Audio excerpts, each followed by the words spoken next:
नमस्ते आप सभी को। मेरा नाम शारदा है और बहुत दिनों बाद मैं आज ये वीडियो अपलोड कर रही हूँ। कुछ वजह थी जो मैं टाइम पर वीडियो नहीं बना सकी, उसके लिए माफ़ी चाहती हूँ। नवरात्रि आ रही है, उसके बाद में त्यौहार ही त्यौहार आने वाले। दीपावली तक तो मतलब धूम मचेगी पूरा त्योहारों की। ऐसे में आप सभी के लिए जो मुझे आज लगा कि एक बात शेयर करनी चाहिए, और वो है हेल्थ का ध्यान रखने की। और दूसरा, दो बातें आज आपके सामने शेयर करूंगी। एक तो नवरात्रि आ रही है, उसके रिगार्डिंग कुछ मन में आया है कि एक बात शेयर करूंगी। और वैसे तो इस वक्त सभी कोई बोलते हैं इस बात को। और एक और चीज़, जैसे मैंने बताया हेल्थ के लिए, तो दो बातें आज आपके सामने डिस्कस करूंगी। पहली तो जो नवरात्रि के विषय के बारे में बात है कि नवरात्रि है वो 9 रात्र यानी 9 दिन की जो रातें होती है, यानी दिन के बाद तो रात ही आएगी है। तो ये 9 रातों की विशेषता क्या है, उनका महत्व क्या है हमारे जीवन में, और उसको हम अपने जीवन से कैसे रिलेटेड कर सकते हैं। तो नवरात्रि में हम सभी जानते हैं कि शक्ति की उपासना होती है, शक्ति की आराधना होती है। देवी ने जो युद्ध किया था राक्षसों के साथ में मिलकर के जनता को बचाने के लिए, और वो क्या उन्होंने अपनी शक्ति का उपयोग करके, वो स्त्री है। सबसे बड़ी बात तो यह है कि शक्ति यानी स्त्री। तो शक्ति ने जो, यानी शक्ति ही सब कुछ है। शक्ति ही, अगर हमारे में शक्ति ही नहीं रहेगी तो हम लोग क्या कर सकते हैं। हर कार्य को करने के लिए ऊर्जा जिसको बोलते हैं वो शक्ति है, वो चाहिए ही चाहिए। फिर वो चाहे किसी कार्य को करने के लिए हो, या फिर जो भी हम सोचते हैं तो हमारे शरीर में भी वो शक्ति लगती है, सोचने में भी शक्ति खर्च होती है। यानी हर किसी कार्य को करने में जो ऊर्जा लगती है उसे ही शक्ति कहते हैं। तो नवरात्रि में जो देवी की शक्ति है उसका हम लोग, उनका जो देवी भागवत है या जो दुर्गा सप्तशती है वो पढ़ते हैं। और जो भी जहाँ भी देवी देवताओं के विषय में बातें होती है, वो सारी जो हम देवी की चर्चा, देवी की उपासना, आराधना, उनकी भक्ति करते हैं। तो वो 9 दिनों में विशेष है। 9 दिनों में, नवरात्रि में कहीं कहीं जैसे गरबा वगैरह खेला जाता है, तो आजकल तो वो फैशन बन गया है, जबकि वो फैशन का रूप नहीं था। आजकल तो सबने उसको फैशन के रूप में ले लिया है। लेकिन ये उसका जो महात्म्य है वो शक्ति इकट्ठी करने के लिए, ये 9 दिन आपको शक्ति लेने के लिए है।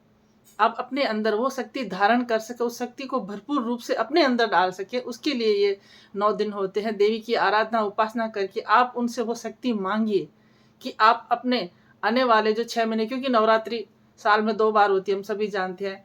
अभी आने वाले नवरात्रे हैं वो है आसोज के नवरात्र जिसको बोलते हैं, शारदीय नवरात्रा, और चैत्र के नवरात्रे आएंगे। 2 तरह की नवरात्रि होती है। वैसे तो 4 नवरात्रि होती है, लेकिन वो 2 गुप्त होते हैं और ये 2 नवरात्रि होते हैं। इनको सभी लोग आमजन धूमधाम से इनको मनाते हैं।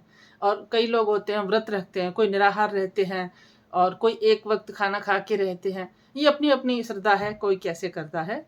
लेकिन मेरा जो यहाँ पर आपको कहने का है कि वो शक्ति लेना, देवी की उपासना से जो हमें शक्ति धारण करती है उसका विशेष ध्यान रखें। और एक और चीज उसके साथ में है कि जो शक्ति का रूप आपके घर में है, स्त्री है। वो स्त्री माँ, बेटी, बहन, कोई भी रिश्ते में हो सकती है। उस स्त्री का सचमुच में मान करना वो मात्र नवरात्रि के दिनों के लिए नहीं है, वो आपको पूरे जीवन करने के लिए है। क्योंकि उससे भी कहीं ना कहीं हर रिश्ते में आपको शक्ति मिलेगी। अगर आप उसकी अवहेलना करके, और आदि शक्ति को जो भगवती माँ दुर्गा है, या जो भी हम देवी चंडिका जिसको भी मानते हैं, उनकी आराधना करते हैं और घर में स्त्री का अपमान करते हैं, उनका मान नहीं करते हैं, तो वो आपको फलेगा भी नहीं, बिल्कुल फलेगा भी नहीं वो आपको। क्योंकि वो देवी जो देख रही है ना कि ये शक्ति जो आपके घर में शक्ति, उसका तो मान करते ही नहीं हो, और मेरी क्या उपासना करोगे, और वो भी नकली होगी। तो देवी की आराधना उपासना, वो आप कितना मान करते हो वो आपके खुद के कर्मों को मिल जाएगा, उसका तो फल। लेकिन यहाँ जो बात हो रही है कि देवी की आराधना करके, उनकी उपासना करके जो हमें वो शक्ति अंदर धारण करनी है, उसके विषय में जरा थोड़ा सा अलग से सोचिए। कि उसको फैशन के रूप में ना लेकर के, बिल्कुल भूखे रह करके ऐसे अनगढ़ की यहाँ वहाँ की बातें करके समय व्यतीत करते हैं, वो ना करके इन दिनों में आप अपने आप को बहुत ज़्यादा आध्यात्मिक रूप से उन्नत कर सकते हैं। तो उसके लिए आपको क्या करना चाहिए, थोड़ा सा आप बताऊंगी। ज़्यादा वीडियो लंबा नहीं करूंगी, थोड़ा सा ही बताऊंगी।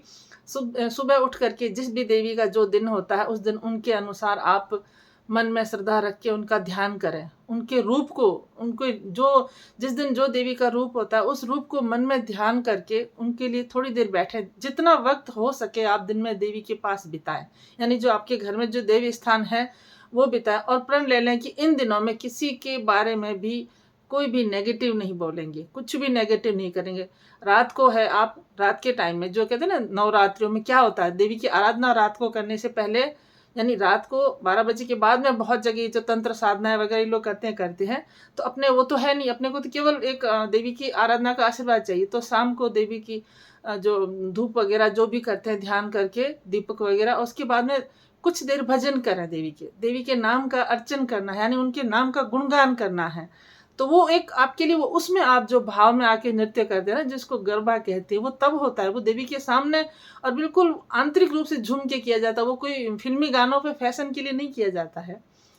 पर कोई बात नहीं, एंजॉय करने के लिए बाहर भी जाके आप करिए, लेकिन विशेष यही है जो इसका आपको लेना है ना, खजाना अपने को जो भरना है अंदर का, जो वो इसी वजह से ही आपका, इसी वजह से यानी इसी तरीके से भरेगा, देवी की वजह से भरेगा। और तरीका यही है कि जितना हो सके देवी के पास में रहे। अपना जो परिवार के सदस्य सभी मिलकर के उस दिन आराधना करते हैं, ये 9 दिनों में सभी एक दूसरे के साथ सौहार्दपूर्ण वातावरण रख करके देवी की भक्ति, जितना हो सके देवी के बारे में चर्चा। तो इससे एक तो संस्कार क्या पड़ेगा कि आपके बच्चे भी सीखेंगे, छोटे जितने बच्चे आपके घर में हैं वो भी देखेंगे, हाँ ये तरीका है उपासना का, आराधना का।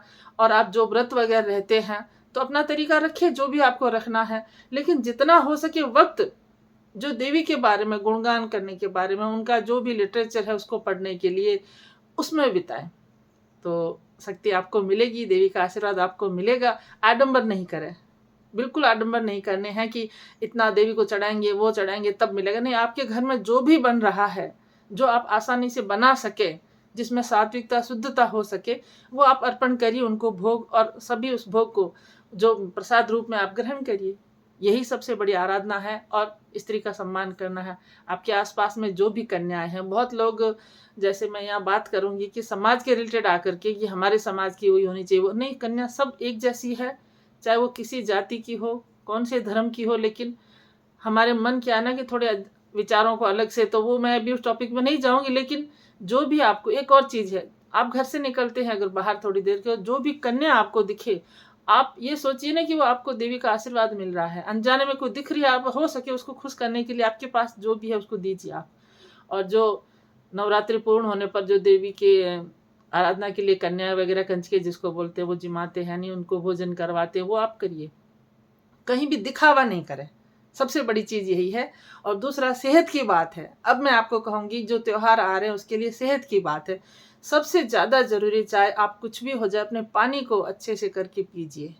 आप अगर व्रत रख रहे हैं, निराहार रहते हैं, तो उसमें जो फल वगैरह क्या लेने हैं, कुछ तो ले, चाहे जो भी चीज ले रहे हैं उसका टाइमिंग रखिए। और लेकिन पानी आप प्रॉपरली पीजिए। ज्यादा नहीं पी पाते हैं, थोड़ा थोड़ा भी पी पाते हैं तो भी घूंट घूंट करके मुंह में घुमा के पीजिए, ताकि आपकी सेहत अच्छी रहेगी।